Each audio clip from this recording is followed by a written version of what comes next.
Saludos hermanos y amigos, continuamos analizando doctrinas infernales. Hoy vamos a estar analizando el catolicismo, vamos a estar analizando el catolicismo, específicamente hablando de lo que es el papado. Vamos a estar hablando del papado.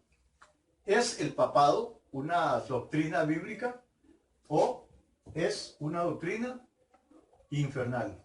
Para poder darnos cuenta el trasfondo de dónde viene el papado, el origen del papado, tenemos que remontarnos a la historia, tenemos que analizar lo que es el imperialismo, el catolicismo y el cristianismo.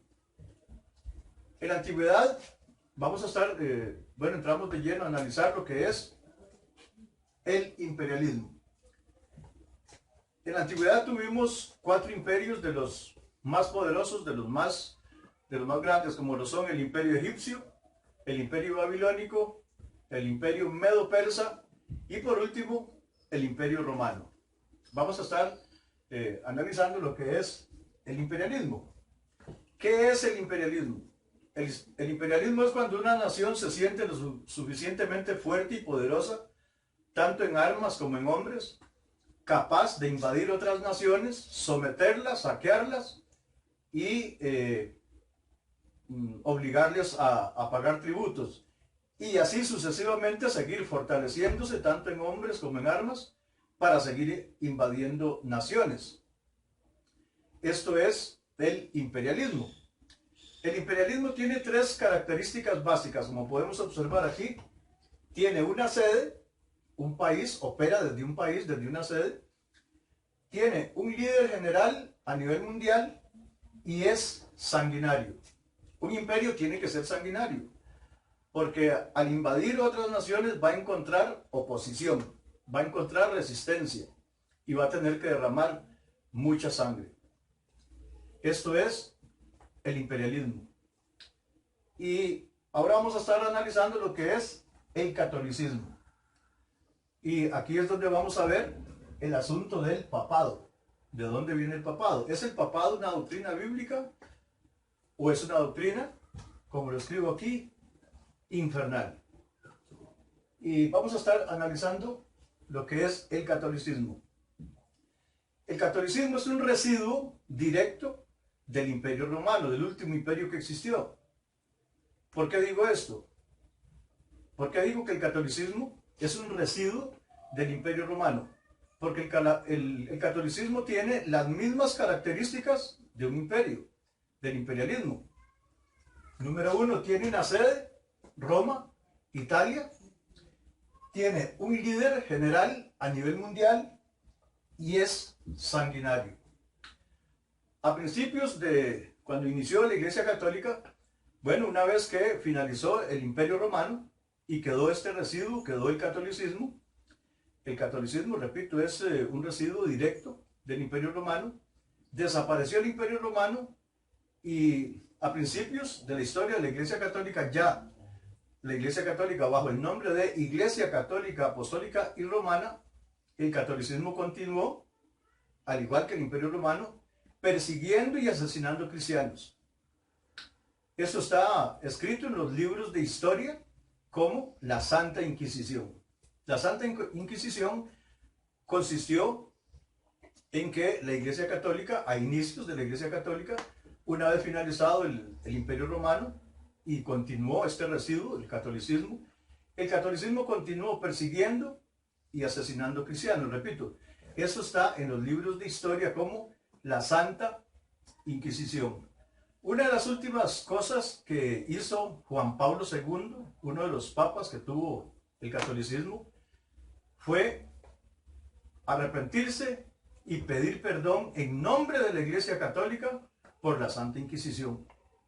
Porque Juan Pablo II reconoció, y eso está escrito en los libros de historia, que el catolicismo, a inicios de la Iglesia Católica, continuó, al igual que el Imperio Romano, persiguiendo y asesinando cristianos. Y Juan Pablo II, una de las últimas cosas que hizo antes de morir fue pedir perdón en nombre de la Iglesia Católica por la Santa Inquisición. Porque el catolicismo fue sanguinario a inicios de la Iglesia Católica. Muy bien. Y tenemos también otras situaciones. Por ejemplo, la silla donde se sienta el Papa hoy día en Roma, Italia, era donde se sentaba el emperador romano. La silla donde se sienta el Papa hoy día es la misma silla donde se sentaba el emperador romano en Roma, Italia. Quiero reiterar y puntualizar nuevamente estos detalles. El imperialismo tiene tres características propias del imperialismo, que son una sede terrenal, un país desde donde opera, tiene un líder general a nivel mundial, el emperador, y es sanguinario. Repito, un imperio tiene que ser sanguinario porque al invadir otras naciones va a encontrar oposición, va a encontrar resistencia y va a tener que matar mucha gente y derramar mucha sangre. El catolicismo, por su parte, se rige también bajo el régimen, válgame la reiteración, de este sistema, el imperialismo. ¿Por qué? Porque el catolicismo tiene una sede terrenal, Roma, Italia, el Vaticano. Tiene un líder general a nivel mundial, el Papa. Y el catolicismo fue sanguinario a inicios de la Iglesia Católica. Estas características hacen que el catolicismo sea parte del imperialismo, se maneje bajo el sistema del imperialismo, al igual que estos cuatro imperios que tuvimos en la antigüedad. Ahora, vamos a estar analizando qué es el cristianismo. El cristianismo no tiene absolutamente nada que ver con el imperialismo. El cristianismo en absoluto es imperialista. ¿Por qué?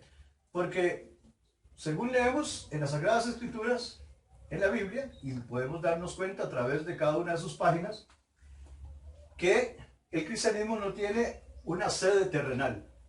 El Señor Jesucristo lo dijo de esta manera: mi reino no es de este mundo. En Juan 18:36. Jesús dijo: mi reino no es de este mundo. Si mi reino fuera de este mundo, mis servidores pelearían para que yo no fuera entregado a los judíos, porque mi reino no es de aquí. Jesús claramente lo dijo en Juan, como pueden observar aquí en Juan 18:36. Jesús claramente dijo: mi reino no es de este mundo. Si mi reino fuera de este mundo, mis servidores pelearían para que yo no fuera entregado a los judíos, porque mi reino no es de aquí. Claramente Jesús dijo: mi reino no es de aquí. Entonces, el cristianismo no tiene una sede terrenal. Además, podemos leer en Filipenses capítulo 3, verso 20, que dice: nuestra ciudadanía está en los cielos, de donde también esperamos al Salvador. Filipenses 3:20. Dice: mas nuestra ciudadanía está en los cielos, de donde esperamos al Salvador. Eso lo encontramos en Filipenses capítulo 3, verso 20. Así que el cristianismo no tiene una sede terrenal. El cristianismo no es de este mundo, según lo declaró el mismo Señor Jesucristo en Juan 18:36. En segundo lugar, el cristianismo no tiene un líder general mundial aquí en la tierra. ¿Por qué? Porque en Colosenses capítulo 1, verso 18 dice claramente que la cabeza de la iglesia es Cristo. Vamos a leer este pasaje, es importante, aquí en Colosenses capítulo 1, verso 18, que dice lo siguiente. Colosenses 1, 18 dice de la siguiente manera. Vamos a la carta a los Colosenses, que dice, Colosenses 1, 18, y dice claramente, hablando del Señor Jesucristo, dice: y Él es la cabeza del cuerpo, que es la iglesia, el que es el principio, el primogénito de entre los muertos, para que en todo tenga la preeminencia. Pero la primera parte de ese verso 18 de Colosenses capítulo 1, dice, y Él es la cabeza del cuerpo, que es la iglesia, hablando del Señor Jesucristo. Así que el cristianismo, la iglesia del Señor, no tiene un líder general mundial físico aquí en la tierra, a como lo tuvieron los imperios de la antigüedad y a como lo tiene el catolicismo hoy día. En tercer lugar, obviamente que el cristianismo no es sanguinario. ¿Por qué? Porque encontramos en la palabra de Dios, en 1 Juan 4:8, que dice, Dios es amor. 1 Juan capítulo 4, verso 8, dice, el que no ama no ha conocido a Dios, porque Dios es amor. Muy bien, aquí podemos observar que el papado, que es el tema que estamos tratando hoy día, no es bíblico, no tiene su asidero, no tiene su fundamento en la Biblia, en la palabra de Dios, sino que el papado es parte del sistema del imperialismo. Porque como podemos ver aquí, en este apoyo que tengo aquí, las características del imperialismo. Tiene una sede terrenal, tiene un líder general a nivel mundial, es sanguinario. El catolicismo tiene estas mismas características imperialistas. Tiene una sede terrenal, Roma, Italia, el Vaticano. Tiene un líder general a nivel mundial, el Papa.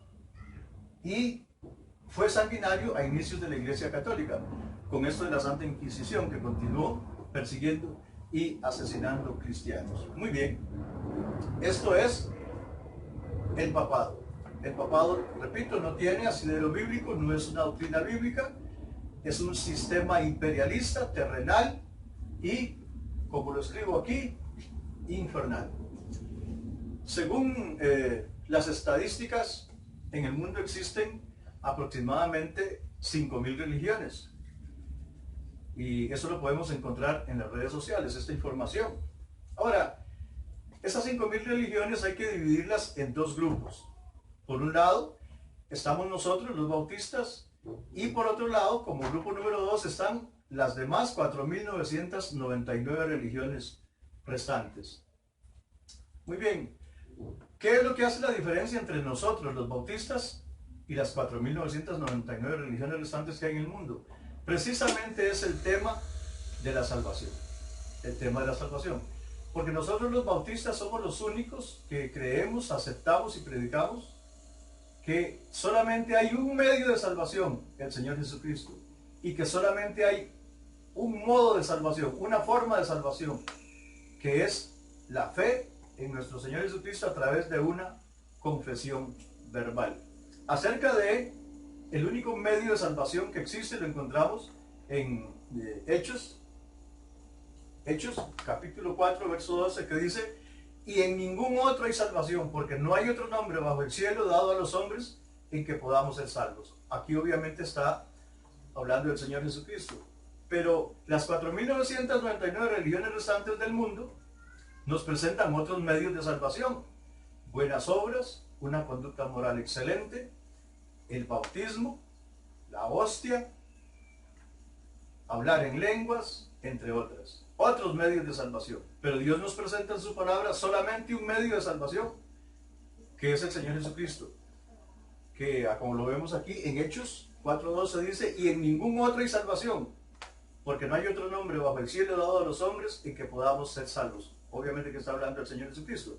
Ahora, en cuanto al modo de salvación, en la forma de ser salvo, estas 4.999 religiones restantes que hay en el mundo, aparte de la bautista, presentan otros modos, otras formas de ser salvo. De la misma manera, haciendo buenas obras, teniendo una conducta moral excelente, bautizándose, comiéndose la hostia, hablando en lenguas, guardando la ley, guardando el día de reposo, etcétera, etcétera, etcétera. Pero Dios nos presenta solamente un modo de salvación, una forma de salvación, que es a través de una confesión verbal que la persona haga. Y eso es lo que encontramos en Romanos capítulo 10, versos 9-10. Romanos capítulo 10, versos 9 y 10 dice de la siguiente manera. Aquí vamos a encontrar lo que es la única forma de salvación que existe, que nos presenta Dios en su palabra, que es una confesión verbal que la persona haga directamente a Dios, que dice, Romanos capítulo 10, versos 9 y 10, dice, que si confesares con tu boca que Jesús es el Señor, y creyeres en tu corazón que Dios le levantó de los muertos, serás salvo. Porque con el corazón se cree para justicia, pero con la boca se confiesa para salvación. Esta es la única forma de salvación que nos muestra Dios en su palabra, en Romanos capítulo 10, versos 9 y 10, que dice, que si confesares con tu boca que Jesús es el Señor, y creyeres en tu corazón que Dios le levantó de los muertos, serás salvo. En este momento, si usted nunca ha hecho una confesión verbal, aceptando a Jesús como su Señor y Salvador personal, en este momento le invito a que lo haga. Hoy usted puede ser salvo haciendo una confesión verbal, como lo dice Dios aquí en Romanos capítulo 10, versos 9 y 10, aceptando a Jesús como su único Señor y Salvador personal en su corazón. En donde quiera que se encuentre, diga, Dios, sé que soy pecador, por lo cual lo único que merezco es ser condenado, pero sé que tú me amas y enviaste a Jesús a morir por mí. Sé que Jesús murió, resucitó y está sentado a tu diestra para interceder por mí, para perdonarme, para justificarme, para salvarme. En este momento confieso a Jesús como mi único Señor y Salvador personal y lo acepto en mi corazón como tal. Gracias Dios por enviar a Jesús a mi corazón. Gracias por salvarme, gracias por perdonarme, gracias por justificarme, gracias por reintegrarme de nuevo a la familia de Dios. En el nombre de Jesús. Amén. Querido amigo, querida amiga, si hiciste esta oración, Jesús ha venido a tu corazón y tu salvación a partir de ese momento no va a correr ni el más mínimo riesgo. Porque aquí mismo, en Romanos capítulo 8, verso 38, vamos a leerlo. Romanos capítulo 8, verso 38 y 39, dice de la siguiente manera. Dice, por lo cual, dice el apóstol Pablo, por lo cual estoy seguro de que ni la muerte, ni la vida, ni ángeles, ni principados, ni potestades, ni lo presente, ni lo porvenir, ni lo alto, ni lo profundo, ni ninguna otra cosa creada nos podrá separar del amor de Dios que es en Cristo Jesús, Señor nuestro. Nada ni nadie puede cambiar esta posición de salvo que Dios te ha dado en este momento, como lo dice el apóstol Pablo aquí, en Romanos 8, 38, 39, que paso a repetir, y dice, por lo cual estoy seguro de que ni la muerte, ni la vida, ni ángeles, ni principados, ni potestades, ni lo presente, ni lo porvenir, ni lo alto, ni lo profundo, ni ninguna otra cosa creada nos podrá separar del amor de Dios que es en Cristo Jesús, Señor nuestro. En el momento que usted aceptó a Jesús en su corazón como su Señor y Salvador personal, su salvación a partir de ese momento no va a correr ni el más mínimo riesgo. La salvación es eterna, gratuita e incondicional. Como lo leemos lo vamos a encontrar aquí en Efesios capítulo 2 versos 8 y 9. Efesios capítulo 2 versos 8 y 9 dice de la siguiente manera. Aquí vamos a ver que la salvación es gratuita. Y dice Efesios capítulo 2 versos 8 y 9 de la siguiente manera. Dice, porque por gracia sois salvos por medio de la fe, y esto no de vosotros, pues es don de Dios, no por obras, para que nadie se gloríe. Porque por gracia sois salvos por medio de la fe, y esto no de vosotros, sino es don de Dios, no por obras, para que nadie se gloríe. No hay nada que la persona pueda hacer para ser salvo, excepto creer y confiar y depositar toda su confianza en el Señor Jesucristo, lo cual usted ha hecho en este momento. Vamos a parar aquí. Posteriormente continuamos analizando otras doctrinas infernales. Que el Señor los bendiga a todos.